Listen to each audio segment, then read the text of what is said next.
हौसले और हासिल में एक इरादे का फासला है। हौसले और हासिल में एक इरादे का फासला है। कदम तो बढ़ाओ जरा, ये साल तुम्हारा है। नमस्कार, मैं ज्ञान प्रकाश चौधरी आप सभी को नव वर्ष की मंगल कामनाएं प्रेषित करता हूं। आज 2 जनवरी है और 2 जनवरी को जो भी महत्वपूर्ण प्रश्न बन सकते हैं उन सारे प्रश्नों को लेकर के हमारा डेली करंट अफेयर का एक्सप्रेस आ गया है। देखते हैं कौन से महत्वपूर्ण प्रश्न लेकर के हमारा एक्सप्रेस आया है। आज के जो महत्वपूर्ण प्रश्न हैं वह है वन नेशन वन सब्सक्रिप्शन योजना की शुरुआत कब से की गई? भारतीय नौसेना 15 जनवरी 2025 को देश में निर्मित किस युद्धपोत को कमीशन करने जा रही है? संतोष ट्रॉफी चैंपियनशिप किसने जीता है? किस मंत्रालय ने 2025 को सुधारों का वर्ष घोषित किया है? जम्मू कश्मीर और लद्दाख थ्रू द एजेस पुस्तक का विमोचन किसके द्वारा किया जाएगा? मोस्ट इंपॉर्टेंट क्वेश्चन ये है, इसको देखिएगा, जरूर ये छपेगा। लोकपाल दिवस कब मनाया जाएगा? भारतीय विशिष्ट पहचान प्राधिकरण के मुख्य कार्यकारी अधिकारी कौन बने हैं? और किस देश ने मृत्युदंड की सजा को खत्म कर दिया है? यह हैं आज के महत्वपूर्ण प्रश्न। आइए विस्तार से जानते हैं। वन नेशन वन सब्सक्रिप्शन योजना की शुरुआत कब से किया गया है? इसका जो सही उत्तर होगा वह है 1 जनवरी 2025। सी ऑप्शन सही होगा। 1 जनवरी 2025 से यह शुरुआत किया जा रहा है। केंद्र सरकार की यह योजना है और इसके अंतर्गत 1 करोड़ 80 लाख से ज़्यादा बच्चों को फायदा मिलेगा। 1 करोड़ 80 लाख से ज़्यादा बच्चों को फायदा मिलेगा। यह है क्या? वन नेशन वन सब्सक्रिप्शन है क्या? इसके तहत जो है, जो शोध कर रहे छात्र हैं उन सभी को अंतरराष्ट्रीय जर्नल्स और रिसर्च पेपर सरकार उपलब्ध करा देगी, एक ही मंच पर उपलब्ध कराएगी। और इस वन नेशन वन सब्सक्रिप्शन इस पोर्टल पर लगभग 6300 से ज़्यादा संस्थान रजिस्टर्ड होंगे। 6300 से ज़्यादा संस्थान रजिस्टर्ड होंगे। 451 राज्य विश्वविद्यालय होंगे। 451 राज्य विश्वविद्यालय होंगे और 172 IITs भी होंगे। तो यह छात्रों के लिए बहुत ही खास होने जा रहा है और शिक्षा के क्षेत्र में यह एक बहुत बड़ी उपलब्धि साबित होगी। बढ़ते हैं अगले प्रश्न की तरफ। अगला प्रश्न क्या है? भारतीय नौसेना 15 जनवरी 2025 को देश में निर्मित किस युद्धपोत को कमीशन करने जा रही है? 3 युद्धपोत हैं। सूरत यूनाइटेड मिसाइल्स, ये देखिए विध्वंसक मिसाइल है ये, और नीलगिरी स्टेल्थ फ्रिगेट है, और वाक्सीर डीजल इलेक्ट्रिक पनडुब्बी है। ये तीनों हैं, तीनों ही देश में निर्मित हैं। नौसेना के नए हथियार, यह तीनों यानी उपरोक्त सभी, यह तीनों सही होगा। इन तीनों को 15 जनवरी को भारतीय नौसेना कमीशन करने जा रही है। एक अभूतपूर्व उपलब्धि हासिल कर रही है अपनी भारत सरकार। अगले प्रश्न की तरफ बढ़ते हैं। संतोष ट्रॉफी चैंपियनशिप किसने जीता है? संतोष ट्रॉफी चैंपियनशिप वेस्ट बंगाल ने जीता है, पश्चिम बंगाल ने जीता है। किसको हराया है? केरल को हराया है। और यह जो है 33वीं बार जीत रहा है। 33वीं बार यह राष्ट्रीय खिताब है, जीत रहा है। संतोष ट्रॉफी किससे संबंधित है? इसको भी जाने। संतोष ट्रॉफी फुटबॉल से संबंधित है। किससे? फुटबॉल से संबंधित है। फुटबॉल से संबंधित है तो थोड़ा सा और जान लेते हैं कि कौन कौन सी ट्रॉफी फुटबॉल से संबंधित है। पहला तो हो गया डूरंड कप। डूरंड कप बहुत ही फेमस, कई बार पूछा गया है। डूरंड कप किस खेल से संबंधित है? Durand cup. दूसरा है रोवर्स कप। रोवर्स कप प्रश्न ऐसे ही बन सकता है कि रोवर्स कप किस खेल से संबंधित है। ऑप्शन में दे देगा क्रिकेट, फुटबॉल, हॉकी, तो आपको सही विकल्प चुनना है। तो डूरंड कप, रोवर्स कप और Merdeka cup. Merdeka cup, VC Roy trophy, DCM trophy, VC राय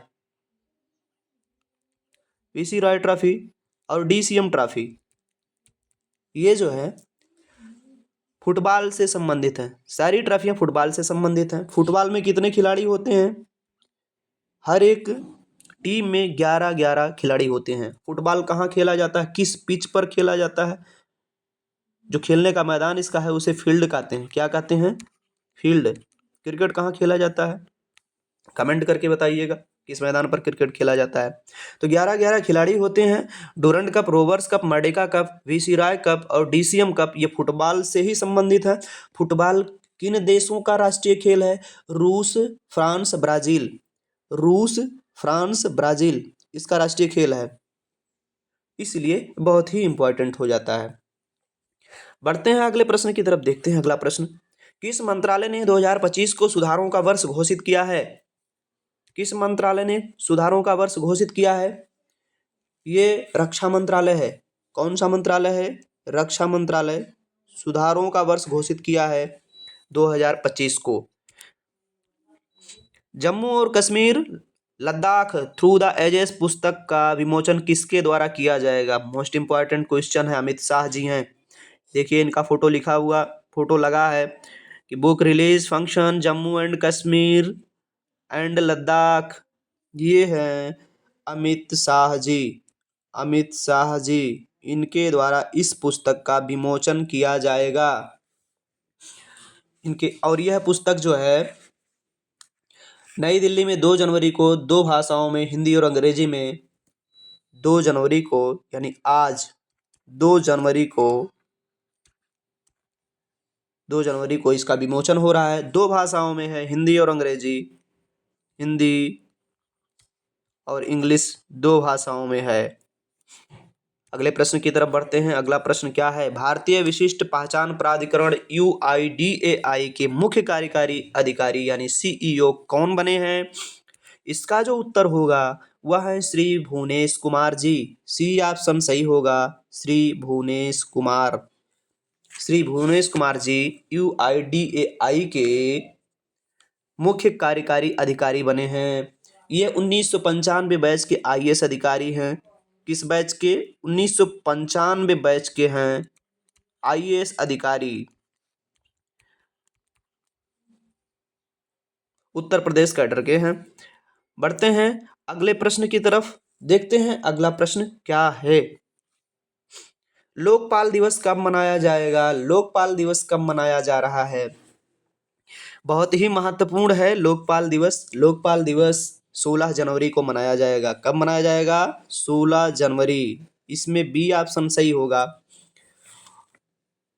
पहले लोकपाल, हमारे देश के पहले लोकपाल कौन थे?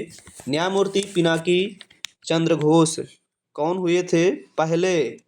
न्यायमूर्ति पिनाकी चंद्र घोष, ये हमारे देश के पहले लोकपाल होते हैं। पिनाकी चंद्र घोष हमारे देश के पहले लोकपाल होते हैं, फर्स्ट। दूसरे कौन हैं? AM खानविलकर। और दूसरे कौन हैं? ये देखिए AM खानविलकर। AM खानविलकर इस समय हमारे देश के जो न्यायमूर्ति हैं AM खानविलकर। AM से इनका फुल फॉर्म जानते हैं आप लोग? ए से होगा अजय। क्या? अजय। अजय। एम से क्या होगा? माणिक राव। माणिक राव, इसका माणिक राव। तो अजय माणिक राव खानविलकर जी दूसरे लोकपाल हैं और लोकपाल दिवस 16 जनवरी को मनाया जा रहा है। बढ़ते हैं अगले प्रश्न की तरफ। किस देश ने मृत्युदंड की सजा को खत्म कर दिया है? Most important Zimbabwe. C option इसमें सही होगा, जिम्बाब्वे। यहाँ के राष्ट्रपति एमरसन मंगवागा यही हैं एमरसन जी। और इन्होंने मृत्युदंड की सजा को मंगागवा, और इन्होंने जो है मृत्युदंड की सजा को खत्म कर दिया है। यहाँ की संसद ने पास कर दिया और वहाँ पर मृत्युदंड की सजा खत्म हो गई है। ये थे आज के बहुत ही इम्पॉर्टेंट प्रश्न जो कि आपकी परीक्षा के दृष्टिकोण से बहुत ही महत्वपूर्ण है। मिलते हैं फिर कल